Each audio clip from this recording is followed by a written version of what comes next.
سلام كما يتصنحوتا في تواتن كبراتن تخطاتل تدبي تي في نساعد زدالنا لكم حصرتن اواناون زيناتات حزنا لكم قريبنا لنا كتكتاتلنا عدمنايو بكندي ارستنت بتاتهم كنفلم بيت مخر بيراو منجست تግራይ زكايدو شادشاي زمن سراح رابعي ህጹጽ ጉባኤኡ محاوراዊ አወዳድባታት በመጥንኻርና በስራዓት በመታው ግልጋሎትን محደራን ምጥንኻር ዘኽል ምትዕርራይን ምጥንኻርን አወዳድባ መንግስታዊ አብያት ዕዮ አካይዶም ማህበር መናእሰይ ትግራይ ተማሳለ ዕላማ ሒዘን ምዝንቀሳቐሳት ትካላት ገበርቲ ሰናይን ኤምባሲታትን ተሓባቢሩ ኣብ ምዕባይ ተሳትፎን ተረባሕነትን መናእሰይ ይሰርሕ ከም ዘሎ ሓቢሮም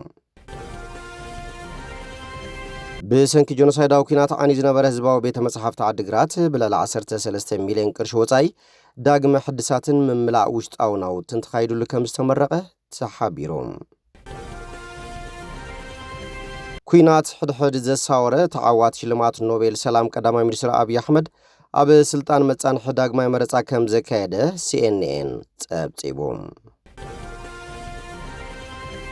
إيران إسراء وتدراو مأكلات أمريكا كم زعنوت حدش مرمرا BBC الرقاقيتو نابزر زورو سيرنا لنا مسألة توزيناتات بينيام حدش سناي مكتتال بيت مخرب بيهراو منجست تقرأ بزكايدو شارشاي زمن سراح رابعي هلتوت قبائيو محاوراو أودادباتات بمتنخار نابسرعات بمئتاو قلقالوتن محدران متنخار زاخل متعرراين متنخارن أودادوا منجستوا أبيات عيو أكايدوم بيت مخر تግራይ ኣብ ዘካየዶ መበል ሻርሻይ ዘመን ራብዓይ ህጹጽ ኣኼባ ብፕሬዝዳንት ዶክተር ደብረጽዮን ዝቀረበ ሹመት ቢሮ ሓለፍትን መሓደርቲ ዞባታትን ኣጽዲቖሎም ብመሰረት እዚ ካብ ውድብ ሕወሓት ዝተወከሉ ኣይተ ኣማኑኤል ኣሰፋ ምክትል ፕሬዝዳንትን ሓላፊ ቢሮ ፍትሕን ኣይተ ኣለም ብርሃን ሃሪፈዮ ሓላፊ ቢሮ ሕርሻን ሃብቲ ተፈጥሮን ኣይተ ኣለም ገብረዋህድ ሓላፊ ቢሮ ልምዓት ከተማን ኮንስትራክሽንን ኣይተ ተኽላይ ገብረመድህን ሓላፊ ማይን ኢነርጂን دكتور كيروس غوش حلافي بيرو تمرتي دكتور فسحة بتاعون حلافي بيرو مريت وزيرو برختي قبر مدهن حلافي بيرو معدن دكتور تخلاي تزفاي حلافي بابليك سيرفيسن لمعات حيل سبن دكتور تسقاي بريو حلافي بيرو تعنى دكتور أبراهام حاغوس حلافي قدات كوميونيكيشن وزيرو إلسا تزفاي حلافي بيرو تكنيكن مويان عدل سرح فتران دكتور محرت بينا حلافي بعال مزئتوت وزيرو رحمة عبد القادر حلافيت بيرو فاينانسن اتوت متخابن وزيرو شويتا ديسو حلافيت بيرو قداي دكانستيوم كاب مهورات دمام دكتور قبر مسكال قبر مريم حلافي بيرو ساينسن تكنولوجين كا ودبات بوليتيكا ايت دوري اسقودم حلافي بيرو بحلن تريزمن ايت نغاسي غرنس كاباقسماي وعلا حلافي بيرو محوراو قداي ام حضرت زوباتات دما بجكا زوبا مبراق كلهم ابزنبرو خصنحو تغيرم አለው ዞባ ምብራቅ ጥራይ ብአይተፍሳ ሃይላይ ተተኪሎም ካሎት ሽሞታቱን ፕሬዝዳንት ላዕለዋይ ቤት ፍርዲ አይተ መንግስቱ ተኽላይ ምክትል ላዕለዋይ ቤት ፍርዲ አይተ ተስፋይ ገብረመድህን ዋና ካይድ ስራህ ኤጀንስ መራኻ ሓፋሽ ትግራይ ቴሌቪዥን አይተ አባዲ ገብረስላሴ ዋና ኦዲተር ትግራይ አይተ ክብሮም ፍሳየ ምክትል ዋና ኦዲተር ድማ አይተ መኮነን ገብረእግዚአብሔር ኮይኖም ተሸይሞም አለው بحافشا 33 ሚታዊ ሹመኛታት ካብ ሕወሓት ወጻኢ ከም ዝተሾሙ ተሓቢሩሎም እዚ ማለት ካብ ውድባት ፖለቲካ 5 ካብ ምሁራት ድማ 2 ብድምሩ 7 ዝተረፉ ሹመታት ቢሮ ካብ ውድባት ፖለቲካ ዝወሃብ ኮይኑ ውሽጦም መጻፍሾም ምስ መጹ ሹመቶም ክርከቡ ምዃኖም እውን ኣብቲ ዋን ተሓቢሮም ቤት ምክሪ ብሄራዊ መንግስቲ ትግራይ ኣብ ዘካየዶ ሻድሻይ ዘመን ስራሕ ራብዓይ ህጹጽ ጉባኤኡ ማሕበራዊ ኣወዳድባታት ብምጥንኻር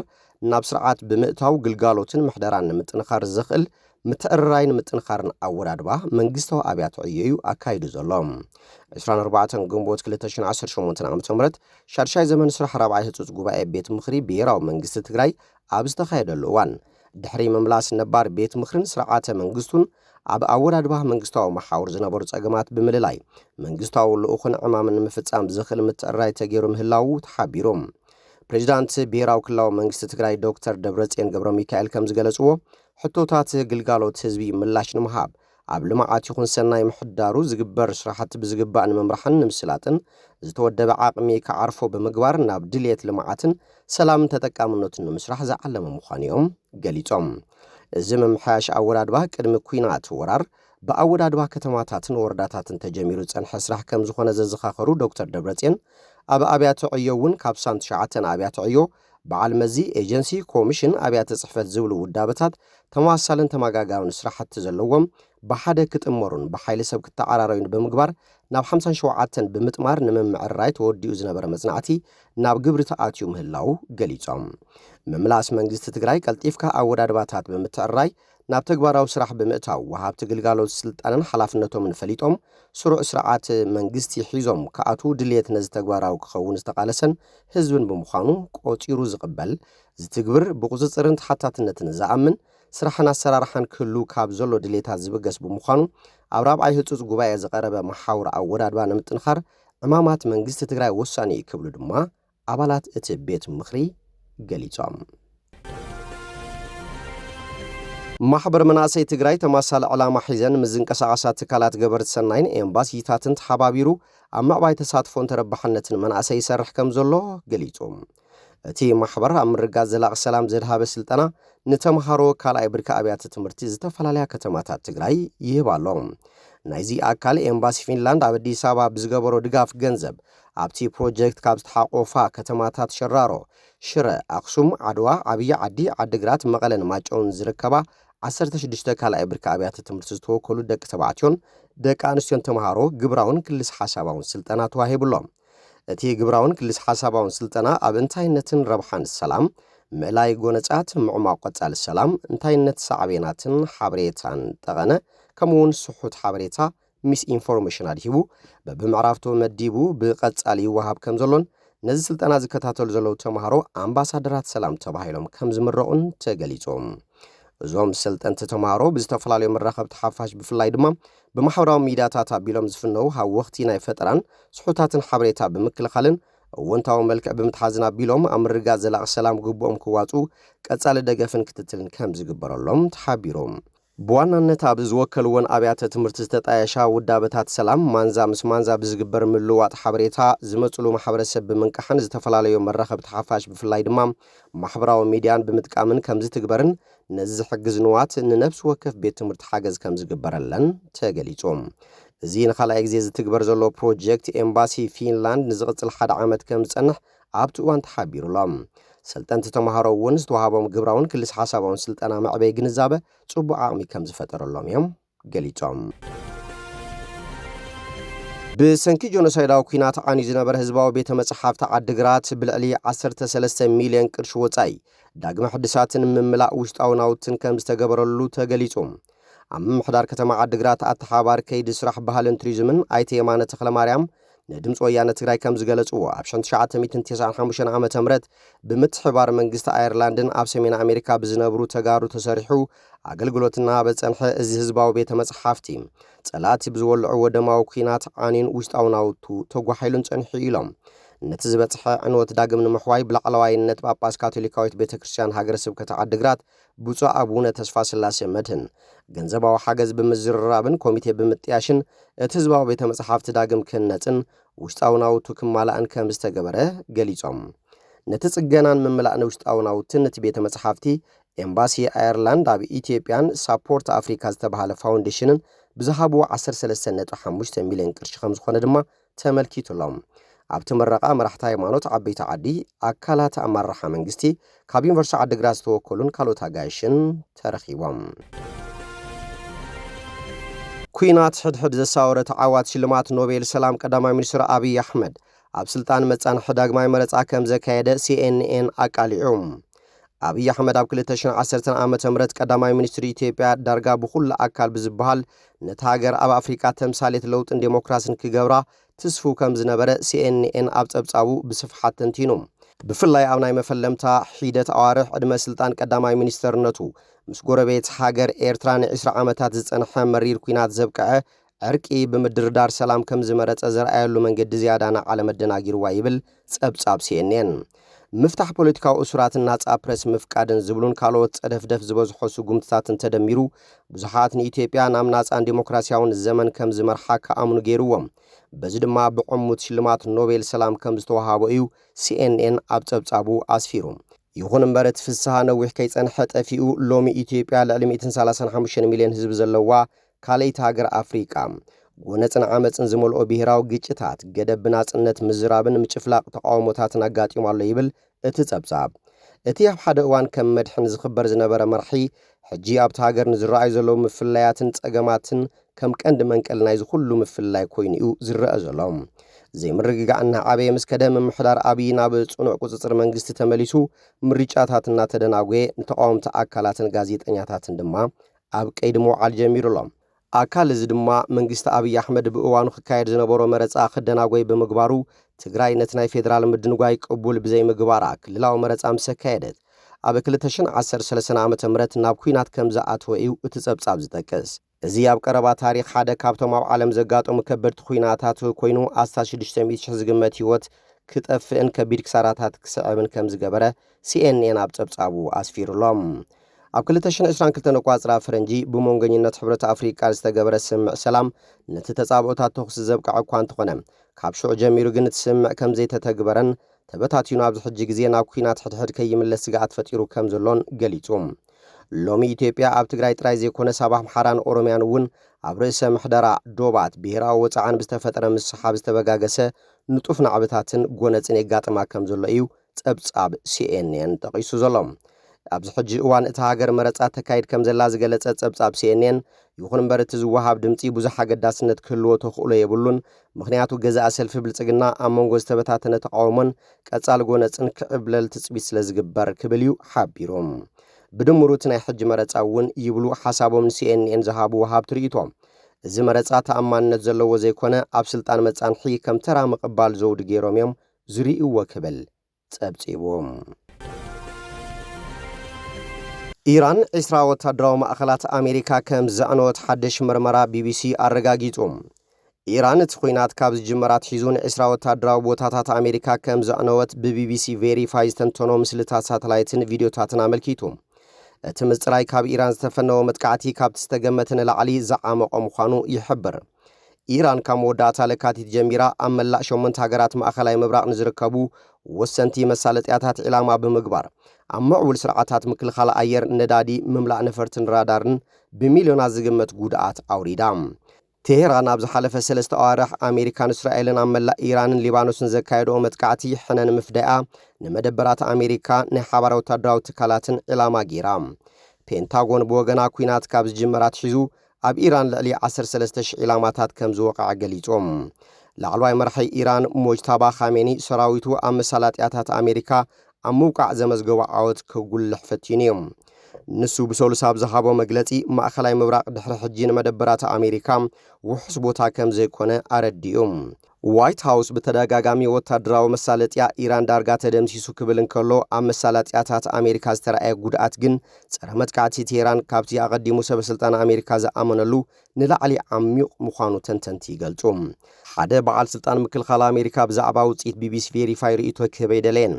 ኣሜሪካ ንዓብዪ ትካል ሳተላይት ፕላኔት ምስልታት ኢራን መብዛሕትኡ ክፋል ማእኸላይ ምብራቕን ንዘይተወሰነ እዋን ገደብ ክግበር ብምሕታት ትንተና ሳተላይት ናይቲ ግጭት ክትድርት ፈቲናላ እቲ ኩባንያ ምስልታቱ ኣንጻር ኔቶን መሻርክቱን ዕላማ ንምግባር ከም ዘይጥቀመሉ ከረጋግጽ ከም ዝደሊ ጥራዩ ኣፍሊጡ BBC ቬሪፋይ ካብ ካልኦት ዓለምለኻውያን ትካላት ሳተላይትን ምስ ናይ ቀደም ምስልታት ፕላኔት ብምውሃድ መጥቃዕቲ ኢራን ዘስዓቦ ጉድኣት ንምክትታል ተጠቒሞም እቶም ግዳይ ዝኾኑ መሳለጥያታት ኣብ ስዑድ ዓረብ ሕብራት ኢማራት ዓረብ ኳታር ኩዌት ኢራቅ ዮርዳኖስ ባሕሬንን ኦማንን እዮም እቲ ጭቡጥ ኣሃዝ ካብ ዝለዓለ ክኸውን ይኽእል እዩ ገለ ተንተንቲ በዝሒ ናይቲ ዝተወቕዓ መደበራት ክሳብ 28 የብፅሖም ካብቶም ዝዓነው ክቡራት ሃርድዌር ኣብ ኢማራት ዓረብ ኣብ ዝርከብ መደበራት ኣየር ኣልሩዋየን ኣልሳደርን ከምውን ኣብ ዮርዳኖስ ኣብ ዝርከብ ማዓስከር ኣየር ሙዋፋቅ ሳልቲ ዝርከቡ 3 ደረጃኦም ዝሓለዉ ስርዓታት ጸረ ባላስቲክ ሚሳኤል ባትሪ ይርከብዎም እቶም ኣብ መላእ ዓለም ኣብ ዝርከቡ መደበራት ዝተዋፈሩን ንምፍራዮም ኣስታት $1 ቢልዮን ዝውድኡን 8 ባትሪታት ምክልኻል ልዑል ቁመት ከባቢ ቲሃድ ኣሜሪካ ጥራይ ትውንኖም ነፍሲ ወከፍ ባትሪ ንምልዓሉ ኣስታት 100 ወታደራት ከድልዮን ከሎ እተን ዝትኩሳ ኣበርዓንቲ ወይ ከዓ ኢንተርሴፕተራት ድማ ንሓደ ዙርያ ጥይት ጥራይ ኣስታት $12.7 ሚልዮን ይውድም ሓላፊ ሓይልታት ምክልኻል ኣየርላንድ ነበር ምክትል ኣድሚራል ማርክ ሜሌት ንቢቢሲ ቬሪፋይ ኣብ ዝሃቦ ሓበሬታ እቶም ባትሪታት ብቁልጡፍ ወይ ብቐሊሉ ክትኩ ዘይኽእሉ ኣዝዮም ዝተሓላለኹ ዘባዊ መርበብ ምክልኻል ምዃኖም ገሊጹ ኢራን ኣብ ስዑድ ዓረብ ኣብ ዝርከብ መደበር ኣየር ልዑል ስልጣን ዝርከብ ነዳዲ ዝመልኣን ዝከታተላን ነፈርቲ ኣሜሪካ እውን ከም ዘዕነወተን ክኢላታት ትንተና ሳተላይት ምስልታት የመልክቱ ካብቲ ከባቢ ሰፊሕ ዕግታት ኪኮፅን ስብርባረቶም ኣጽዋራትን ዘርእዩ ምስልታት እውን ተረኺቦም ሓንቲ ካብኣተን ዝዓንዋ ነፈርቲ ብተንታኒ ማያር E3 ሴንትሪ ናይ ምክትታል ነፋሪት ምዃና ተረጋጊጹ ማዕከናት ዜና ኣሜሪካ ንምትካእ ክሳብ $700 ሚልዮን ክውድእ ከም ዝኽእል ድማ ሓቢረን ኣብ ካልእ ቦታታት እውን መጥቃዕቲ ኢራን ሰፊሕ ንወት ሓስያ ከም ዘብጽሐ እዩ ዘርኢ ኣብ ኩዌት ዝርከብ ማዓስከር ኣየር ዓሊ ኣልሳለምን ካምፕ ኣርፊንጃንን ዕላማ ገይሩሎም ተንተንቲ ማያር ኣብ መስርሕ ግጭት በተደጋጋሚ ዝተወቅዐ መደበር ብሳተላይት ዝተሳእሉ ስእልታት ዝዓነው መኻዚን ነዳዲ ወታደራዊ ነፈርትን መንበር ሰራዊትን ኣለልዮም ከምኡውን ኣብ ካምፕ ኣርፊንጃን ናይ ምክልኻል ስለያ ኩባንያ ጄንስ ኣብ ልዕሊ ሳተላይት መራኸብታት ሃርድዌር ሰፊሕ ጉድኣት ኣለልዩ ኣብ መሳለጥያታት ኣሜሪካ ዝወረደ ዕንወት ብቁፅርን ምግላጹ ጸጋም እኳ እንተኾነ ብፔንታጎን ዝተገብረ ናይ ግንቦት ግምት ግን ጠቕላላ ወጻእታት ተወፍሪ $29 ቢልዮን ከም ዝኾነ ይሕብር መብዛሕቱ ካብዚ ድማ ኣብቲ ግጭት ንመሳርሕታት ንምጽጋን ወይ ንምትካእ ዝወጽእ ወጻእታት ክውዕል ተኽእሎሎም ሰልፊ ዴሞክራትስ እዚ መጠናት ሒትካን ኣናይስካን ምርኣይ ክኸውን ከም ዝኽእል ይዛረቡ እቲ ጸብጻብ ብተወሳኺ ካብ ለካቲት ጀሚሩ ብውሕዱ 42 ነፈርቲ F-15 F-35 ነፈርቲ ውግእ 24 MQ-9 ሪፐር ድሮናትን A-10 መጥቃዕቲ ነፋሪትን ሓዊሱ ከም ዝዓንዋ ወይ ከም ዝተሃስያ ኣረጋጊጹ ምስቲ ሰራዊት ኣሜሪካ ዝጥቀመሉ ክቡር ሃርድዌር ብምንጽጻር ኢራን ኣብ መላእ ማእከላይ ምብራቕ ኣብ ዝርከባ ዕላማታት ንምጥቃዕ ርካሽን ብቐሊሉ ክትካእ ዝኽእልን ድሮናት ከም ዝተጠቐመት ይንገር ንቢቢሲ ቬሪፋይ ዘዘራረቡ ክኢላታት እውን ኣብ መስርሕቲ ኩናት ሜላታት ኢራን ካብቲ ኣብ መላእ ማእከላይ ምብራቕ ንዝርከባ ከተማታትን መደበራትን ዕላማ ዝገበረ ዋሕዚ መጥቃዕቲ ሚሳኤላት ናብ ዝያዳ ንጹር ዝኾነ ኣንፈት ዘለዎ መጥቃዕቲ ከም ዝተሰጋገረ ገሊጾም መጥቃዕቲ ኢራን ብበዝሒ ንመከላኸሊ ኣየርን ሚሳኤላትን ንምስዓር ዝተዳለወ ጃምላዊ ማዕበል ይብል ዶክተር ኬሊ ግሪኮ ተንታኒ ናይቲ ኣብ ኣሜሪካ ዝመደበሩ ስቲምሰን ሴንተር ኢራን ኣብ ውሽጢ መዓልታት እያ ናብ ንኣሽቱ ብዝያዳ ብልክ ዕላማ ዝገብሩ ሳልቮታት ተሰጋጊራ ዝተረፉ ሚሳኤላትን ድሮናትን ንፍሉይ ልዑል ዋጋ ዘለዎም ዕላማታት ዓቂባ ዋላ እውን ዳርጋ ሩይ ዕንወት ኣብ ዘስዕበሉ ኩነታት ኣጽዋራት ትዕቅብ ነይራ ተንታኒ ትካል ማያር ንቢቢሲ ቬሪፋይ ኣብ ዝሃበ ሓበሬታ ሰራዊት ኣሜሪካ ሜላታት ቴህራን እናማዕበለ ምስከደ ነፈርቲ ካብ ርሕቀት ድሮናትን ሚሳኤላትን ኢራን ንምውጻእ ብዘይምኽኣሉ ዝተናስሐ ይመስል ኢሉ ላዕለዋይ መራሒ ኢራን ሞጅታባ ኻሜኒ ሃገራትን መሬታትን እትዞባ ድሕሪ ደጊም ንማዓስከራት ኣሜሪካ ከም ዋልታ ኮይኖም ከም ዘየገልግሉ ቃልኣትዩ ኣሜሪካ ድሕሪ ደጊም ኣብቲ ዞባ ንጥፍኣትን ምቋም ወታደራዊ ማዓስከራትን ውሑስ ቦታ ኣይክህልዋን እዩ ካብ መዓልቲ ናብ መዓልቲ ድማ ካብቲ ናይ ቀደም መርገፂያ ዝያዳ ክትስሕብያ ክብል ወሲኹ ገሊጹ እዚ ርእይቶ ኣብ መንጎ ኣሜሪካን ኢራን ዝነበረ ተኽሲዶ ምባል መሊሱ ኣብ ውጥረት ቅድሚ ምእታው ሒደት መዓልትታት እዩ ዶክተር ግሪኮ እቲ ውግእ ኣሜሪካን ኢራንን ዳግማይ እንተተጀሚሩ እቲ ኣብ ልዕሊ መደበራት ኣሜሪካ ዝበጽሕ ዘሎ ጉድኣት ኣብ መላእ ወሽመጥ ዓረብ ዝርከብ መሳለጥያታት ተቓላዕቲ ክኾኑ ከም ዝኽእሉ ዝሕብር ምዃኑ ጠንቂቑ እዚ ሕጂ ዘሎ ግጭት ንምክልኻል ኣየር ኣሜሪካን መሻርክትን ብዝለዓለ ደረጃ ኣጽኒትዎ ኢሉ ንምትካእ ቅልጡፍ መንገዲ የለን እዚ ማለት ዝኾነ ሓድሽ መጥቃዕቲ ኢራን ንምግታእ ኣብ ዘይከኣለሉ ብርኪ ክበጽሕ ይኽእል እዩ ማለት እዩ ባርከስ ፍትዋትን ክቡራትን ተኸታተልቲ ደደቢት ቲቪ ነሳዕ ዘዳልናልኩም ዜናታት ነዚኦም ይመስሉ ስለትምክታልኩም ኣመስግና ካልኦት ሳብ ንራኸብ ሰሰናይ ንዓኹም